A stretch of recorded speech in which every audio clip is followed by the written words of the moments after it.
बिस्मिल्लाहिर्रहमानिर्रहीम। मलेरिया का वो जो लेक्चर था वो थोड़ा सा लेंथी है, तो इसलिए कुछ पहली स्लाइड में और जो बाकी जो उसका पोर्शन है वो अगली स्लाइड में।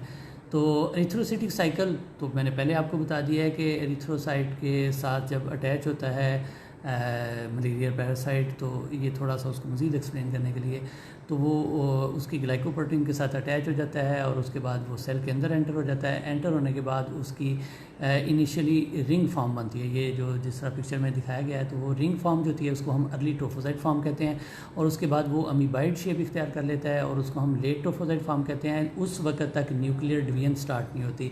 अब ये वाला देखें, नीचे जाके न्यूक्लियर डिवीजन स्टार्ट हो जाती है। जो ही न्यूक्लियर डिवीजन स्टार्ट होती है तो वो शेज़ोंट उसको हम कहते हैं।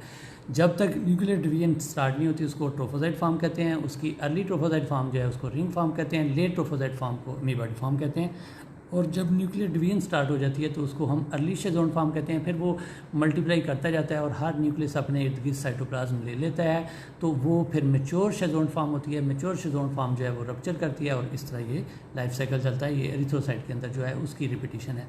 और शेज़ोन क्या होता है? शेज़ोन मैंने आपको पहले बताया कि एक एक्सोरिथ्रोसिटिक शेज़ोन्स होते हैं और एक एरिथ्रोसिटिक शेज़ोन्स होते हैं। जो ट्रोफोसाइट फॉर्म होती है आरबीसी के अंदर, वो उसमें जब न्यूक्लियस की डिवीजन स्टार्ट होती है तो उसको हम फिर शेज़ोन फॉर्म कहते हैं। जब तक न्यूक्लियस की डिवीजन स्टार्ट नहीं होती वो शेज़ोन फॉर्म नहीं होती है, और जब न्यूक्लियस की डिवीजन स्टार्ट हो जाती है फिर वो शेज़ोन फॉर्म होती है। और ये शेज़ोन जो है इनके अंदर जब ये रप्चर करते हैं तो इनके अंदर से बहुत सारे मेरोज़ोइट्स निकलते हैं। प्लाज्मोडियम वाइवेक्स की आरबीसी के अंदर डिफरेंट फॉर्म है। पहले रिंग फॉर्म है, फिर एक और रिंग फॉर्म है। इस तरह वो रिंग फॉर्म जो है वो चेंज हो रही है अमीबाइड फॉर्म में।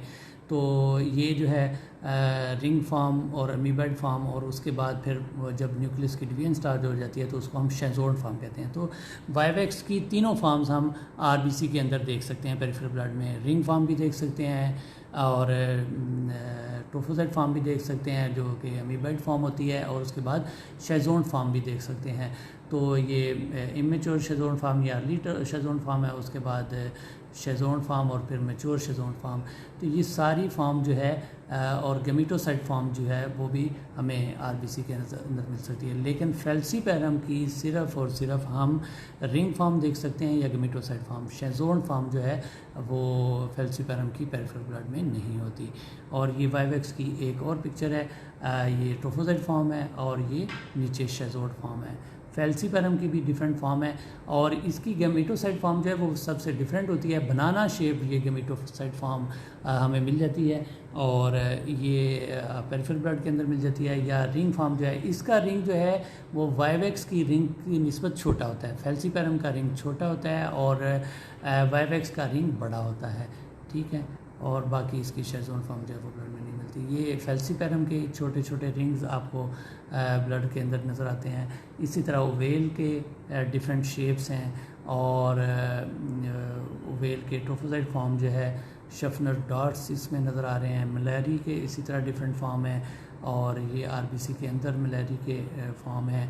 ये लाइफ साइकिल जो है सीडीसी का जो है उसको एक दफ़ा मैं दोबारा रिपीट कर देता हूँ कि मॉस्किटो जब बाइट करेगा और बाइट करने के बाद ये वाले जो स्पोरोजोइट्स है वो इंजेक्ट करेगा। वो स्पोरोजोइट जो है वो ब्लड के थ्रू चले जाएंगे लिवर के अंदर। लिवर में हेपेटोसाइट को इन्फेक्ट करेंगे। हेपेटोसाइट के अंदर वो जब इन्फेक्ट करेंगे तो वो स्पोरोजोइट कन्वर्ट हो जाते हैं मीरोजोइट, वो जो है राउंडेड फॉर्म में चेंज हो जाते हैं। और वो राउंडेड फॉर्म जो है उनके फिर न्यूक्लियस की डिवीजन स्टार्ट हो जाती है। वो न्यूक्लियस की डिवीजन जब होती है तो वो शेज़ोन फॉर्म बन जाती है।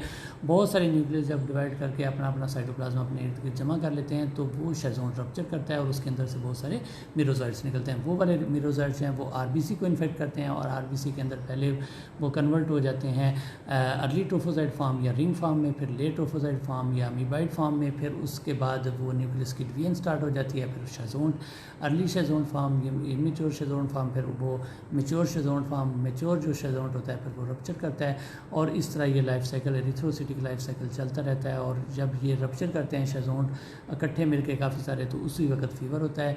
और कुछ साइकिल्स के बाद फिर ये आरबीसी के अंदर उसकी डिवीजन नहीं होती, शेज़ोन नहीं बनता, बल्कि वो एज सच रहता है और वो गमीटोसाइट फॉर्म में कन्वर्ट हो जाता है। वो वाले गमीटोसाइट जब मॉस्किटो बाइट करता है और सक कर लेता है, वो मॉस्किटो के अंदर जाके गमीटोसाइट की मज़ीद मैच्योरेशन होती है, फिर मेल और फीमेल गमीटोसाइट मिल के जाइगोट बनाते हैं और वो जाइगोट जो है फिर कन्वर्ट हो जाता है ओकाइनेट में, ओकाइनेट में जो है दोबारा कन्वर्ट हो जाता है ओसिस्ट में।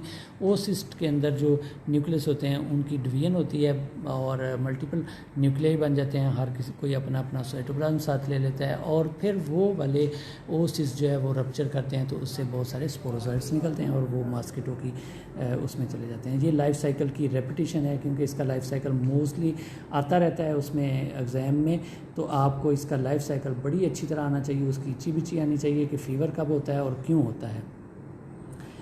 48 आवर्स के बाद ये साइकिल रिपीट होता है वाइवैक्स, फेल्सीपैरम और ओवेल में, और मलारी के अंदर ये 72 आवर्स के बाद रिपीट होता है।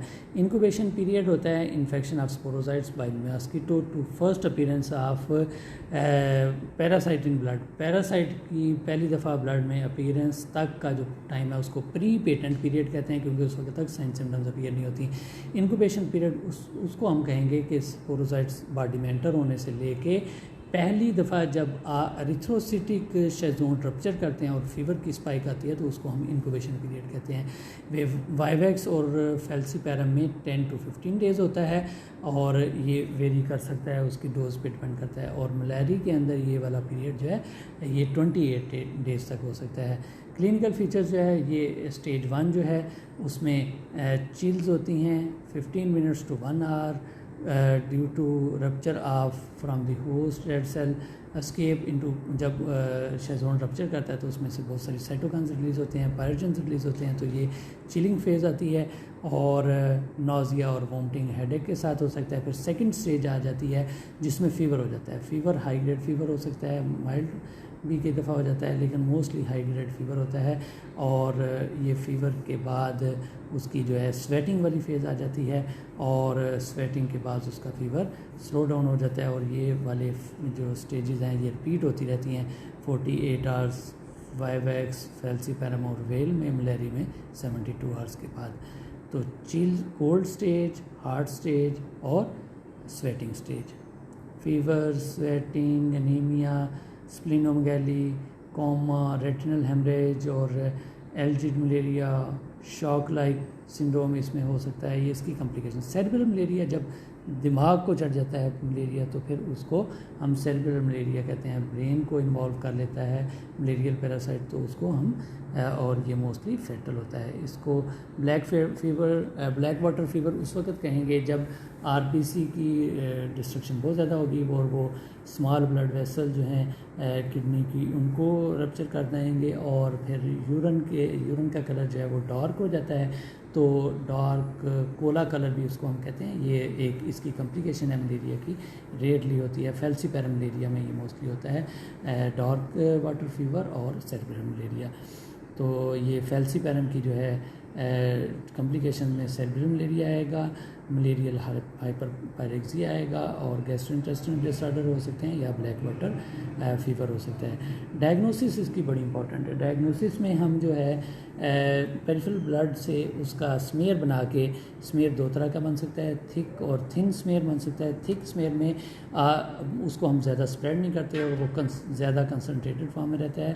और इनिशियल स्क्रीनिंग में थिक फिल्म ज़्यादा इंपॉर्टेंट होती है, फिर थिक फिल्म होती है जिसके अंदर एग्जैक्टली डिटेक्शन हो सकती है। इसके अलावा सीरोलॉजी, जिसमें हम उसकी एंटीजन डिटेक्शन करते हैं, और पीसीआर भी कर सकते हैं, कुछ और मेथड्स भी होते हैं। ये ऊपर वाला जो है वो थिक स्मेयर है, जिसमें अगर कम क्वांटिटी में मलेरिया होगा तो वो भी आइडेंटिफाई हो जाएगा, और नीचे वाली थिन स्मेयर है जिसमें हमें मलेरिया की एग्जैक्टली आइडेंटिफिकेशन हो सकती है कि कौन सा मलेरिया है।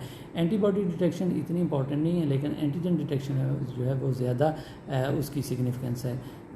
ट्रीटमेंट में एंटी मलेरियल ड्रग्स यूज़ की जाती हैं, और पहले जो एंटी मलेरियल ड्रग्स यूज़ की जाती थी उनकी रेजिस्टेंस आ गई है, और अब नई जो एंटी मलेरियल ड्रग्स हैं वो वाली यूज़ की जाती हैं। और इसकी जो है मॉस्किटो रिपेलेंट्स, इस तरह आप नेट्स यूज़ कर सकते हैं, और साइकिल को आपने ब्रेक करना है, और यही इसका मतलब ड्रग की रेजिस्टेंस आ गई है, इसलिए अब वो जो है